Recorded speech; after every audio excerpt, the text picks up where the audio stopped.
giving us an understanding of linear equations is very helpful, especially when you're trying to do the more complex equations that eventually lead to quadratic equations. Now we're talking about linear equations. Would be like 3x plus 9 equals 0. Now I know it's going to look basic and simple, but it's still something that we need to be reminded of and it will help us with other math problems. 3x plus 9 equals 0. You got a 0 right here. You got a 9. You're trying to solve for x. How do you do it? You do it by, you want to make sure you get this x all by itself. How do you do that? One step to do is to go ahead and subtract 9 from one side, and you have 0 there, which equals minus 9 here. Pardon me. That makes it negative 9. So you have 3x is equal to negative 9. 3x is equal to negative 9. Well, how do I get x by itself? Dividing both sides by 3. 3 here and 3 here. What do you get? X is equal to negative 3. 3 divided by 3 makes it x. Negative 9 divided by 3, negative 3. X equals negative 3. A pretty straightforward equation. Now, I'll give you another one to show you another example of a simple one.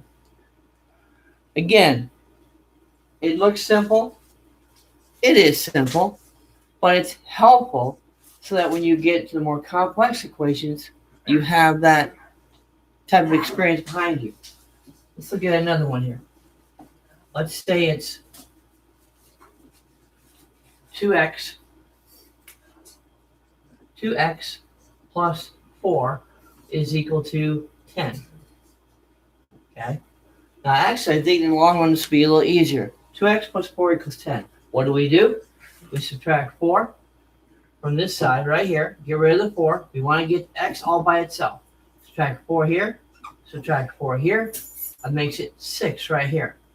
Then you bring down 2x and make it equal to 6. All right? 2x is equal to 6. How do I get rid? I got to get rid of the x. How do I do that?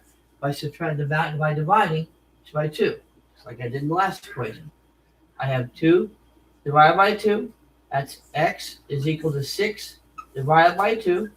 X is equal to 3. That's your answer. X is equal to 3 because 6 divided by 2 is 3. So in simple algebra, you have linear equations, and these equations give you the ability to find out other more complex problems. Let's give you another problem that may be a little more challenging. And this type of problem is going to be having x's on both sides. Okay? You'll see these eventually when you get into higher math, or maybe even now. You have 2x plus 4 is equal to 3x plus 8. Okay? So what do? You're trying to solve for x, right? How do you do it? Well, the way you do it is I would suggest doing it this way. You first of all subtract the negative 8 from here, and that makes it 0 here. Negative 8, you're bringing a negative 8 over here. You're subtracting 8, you're bringing 8 over here. Negative 8 makes it 0. Bring minus 8 here, brings it now to negative 4. So now it's 2x minus 4 is equal to 3x. What do we do now that we have 3x? Well, we want to go ahead and subtract negative 2x. And again, for both sides. What do you get? 1x. Well, 1x or x is equal to negative 4. So what's your answer? Your answer is x is equal to negative 4. See? That's how you solve for with x's on both sides of the equation. Now, let's make it a little more complex than this. Let's say you're going ahead and you got a little more involved. 4 plus 2, let's try this. 4 plus 2 times 2x plus 1 is equal to 3 plus 3 times 2x plus 2. All right, what do you do? Because right now you got 3 right here, and you got 2x plus 2. And as you know, I do have a habit of picking numbers that are absolutely beyond reasonable, but I decided to do it again like this. So here we go. First of all, remember PEMDAS. PEMDAS always says work with the parentheses first.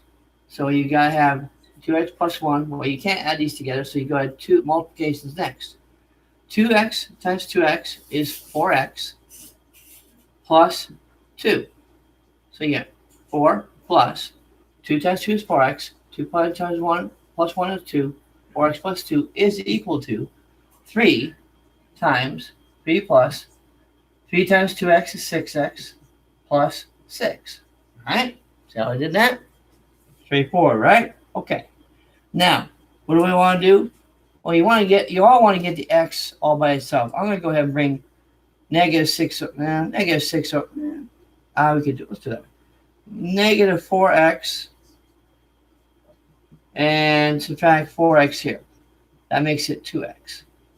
So suddenly, you have 4 plus 2 is equal to 3 plus 2x plus 6, right? Okay, so what do we do next? Well, you have 4 plus 2 is 6 is equal to 3 plus 2x plus 6. Well, how about this? 6 is equal to 3 plus 6, which is 9. 3 plus 6 plus 2x. You got 6 is equal to 9 plus 2x. And then you got 9, subtract 9 from both sides. 9, oops, I did that back. I didn't mean to do that. 2 plus that 2x. 9 plus 2x, not 9 plus 2x. Subtract 9 from both sides. You get negative 3, and you get equal to 2x. So what do you do with that? Well, one way to do it is divide by 2. Divide by 2. And you get negative 3. And you get divide by 2. So you got negative 3 over 2 is equal to x. See? That's it, because we divided by there, right there.